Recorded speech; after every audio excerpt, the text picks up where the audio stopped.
أعوذ بالله من الشيطان الرجيم. بسم الله الرحمن الرحيم. حميم. تنزيل الكتاب من الله العزيز الحكيم.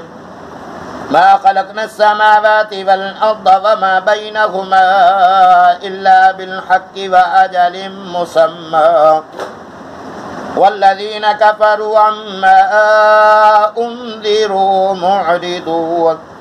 قل أرأيتم ما تدعون من دون الله أروني ماذا خلقوا من الأرض أم لهم شرك في السماوات ائتوني بكتاب من قبل هذا أو أثارة من علم إن كنتم صادقين. آمنت بالله. صدق الله العلي العظيم.